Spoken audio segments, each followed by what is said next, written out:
উনি মুসলমানদের হাতে পাথরের জায়গায় কলম তুলে দেবেন, তরোয়াল সরিয়ে বই তুলে দেবেন।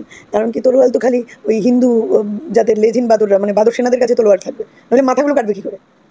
তোমার হাতে যদি পাথর থাকে, তুমি তো তরোয়াল নিয়ে অ্যাটাক করতে আসলে তুমি পাথর দিয়ে ছুটবে, তো তাতে তো অ্যাটাকটা ভালো হবে না। তো তরোয়ালটা তো রাম ভক্তদের ধরবে, আর বাকি এদেরকে তো কাটার জন্য তো তোমাকে ওদের হাতে বই ফই দিলে ওদের তরোয়াল দিয়ে কাটতে সুবিধা।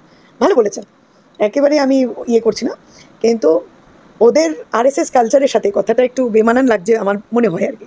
তো শ্রমিকবাবু যদি চেষ্টা করেন, উনি যথেষ্ট শিক্ষিত মার্জিত লোক, ওনার যদি মনে হয় যে উনি একটু চিন্তাভাবনা চেঞ্জ করতে পারবেন, অধিকারী এতদিন যেভাবে লাফাচ্ছিলেন বা এত বড় বড় কথা যারা বলেছেন, দিলীপবাবুর জন্য সমবেদনা রইল আমার, উনি পাচ্ছেন না কিছুই।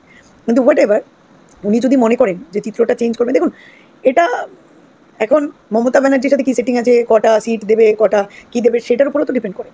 হ্যাঁ, আর উনি এসে বড় বড় অনেক কিছুই বলছেন, নাম চেঞ্জ করে দেবেন, অমুক করে দেবেন, সব কিছুই উনি চেঞ্জ করে দেবেন।